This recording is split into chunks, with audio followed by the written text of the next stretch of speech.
शिव पुराण के अनुसार शिलद नाम का ऋषि था जो प्राचीन काल में जिन्होंने भगवान शिव की कठोर तपस्या की थी। उसके बाद भगवान शिव ने उनकी तपस्या से खुश होकर ऋषि शिलाद को नंदी रूप में एक पुत्र दिया। शिलाद ऋषि एक आश्रम में रहते थे।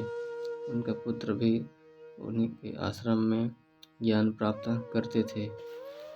एक समय की बात है, शिलाद ऋषि के आश्रम में मित्र और वरुण नामक दो संत आए थे, जिनकी सेवा का जिम्मा शिलाद ऋषि ने अपने पुत्र नंदी को दिया था और पूरी श्रद्धा से दोनों संतों की सेवा किया। नंदी ने जब संत आश्रम से जाने लगे तो उन्होंने शिलाद ऋषि को दीर्घायु होने का आशीर्वाद दिया, पर नंदी को आशीर्वाद नहीं दिया।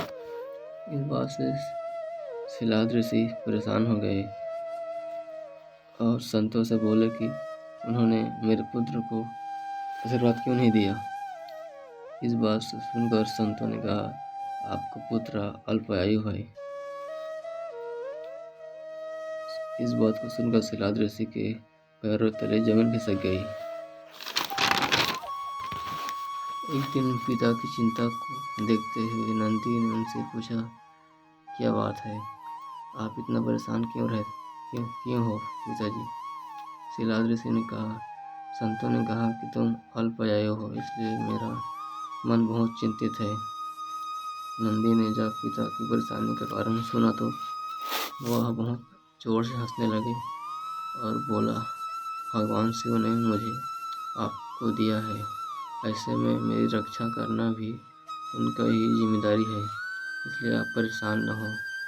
नंदी पिता को शांत करके भगवान नदी किनारे भगवान शिव की तपस्या करने लगे।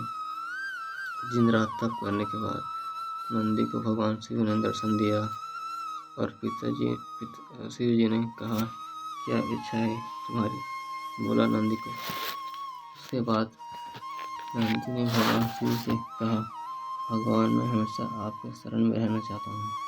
इस बात से भगवान शिव ने नंदी को गले से लगा लिया और शिव जी ने नंदी को बैल का चेहरा दिया और उन्हें अपना वाहन बना दिया और गणों में सबसे उत्तम रूप में स्वीकार लिया।